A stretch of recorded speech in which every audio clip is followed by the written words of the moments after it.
Hello, my name is Eileen Hendry, and welcome to my presentation on innovation, successes, and failures. Today I'll be discussing two innovations from the last century with you, and one of those innovations is one that I would consider to be a real success, the establishment of the Boy Scouts and the Girl Guides around the world.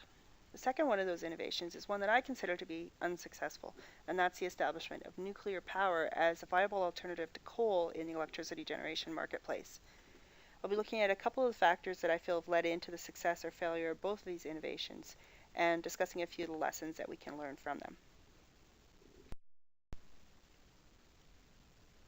The first of those two innovations that I'll be looking at today is the establishment of the Boy Scouts and the Girl Guides, which really had a lot to do with this guy, Robert Baden-Powell, and a lot to do with his personal qualities as the founder of the organization.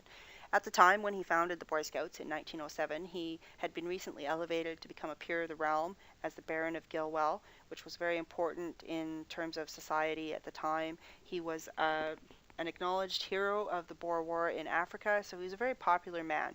He was an accomplished writer and artist. He was able to really clearly communicate with people, and when he did communicate, people were receptive to listening to his ideas because of what they knew about him as a person. He provided the Boy Scouts with a clearly defined set of values and goals and objectives as an organization.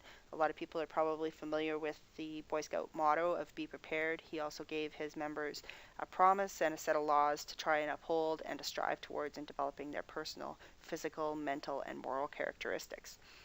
All of his ideas were very well received, and the organization spread widely because of it having very few barriers to membership. It had very little cost to join. All you needed was a group of boys and a copy of his book, Scouting for Boys, and you could join no matter what your economic or religious or ethnic background was. When you look at the success of the organization today, it's spread to over 160 countries worldwide and retains over 40 million members over 100 years later. So a very successful societal innovation. Looking at the second innovation I'm discussing today of nuclear energy, we can see that it was a lot less successful. Prior to the establishment of nuclear energy 60 years ago, coal-fired generation really served this segment of the electricity marketplace, which is a base-loaded type, steady, constant, always-on power.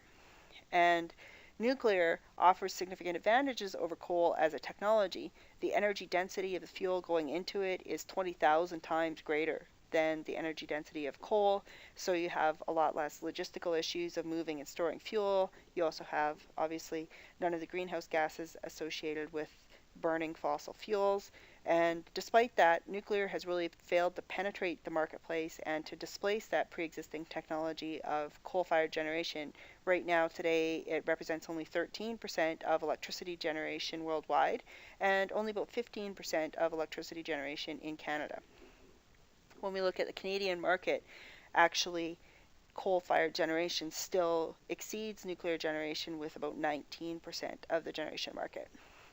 The main reason for this is basically public opposition. A recent survey by the Canadian Nuclear Association revealed that over 60% of Canadians oppose the development of nuclear power in this country, and that the main reasons behind that are fear, lack of knowledge, lack of understanding of the technology, of the reliability record of nuclear generation as a technology, and just the general lack of understanding, which has been eclipsed by people's knowledge and awareness of horror stories in popular media related to the after effects of nuclear bombs, related to the nuclear accidents that have happened in various places around the world with Chernobyl or with the Japanese power plants after the recent earthquake. So in conclusion, really, societal factors have been key elements in both of these innovations. From the Boy Scouts, we can see that providing a clear and simple message with a likable spokesperson were keys to societal acceptance. And in the case of nuclear, we see that good technology alone isn't enough, and that clearly communicating ideas and gaining that social acceptance is a very important factor. All of these are lessons that we as technologists really should incorporate into our activities and remember as we move throughout our daily lives. Thanks for listening today. I hope you've enjoyed this presentation.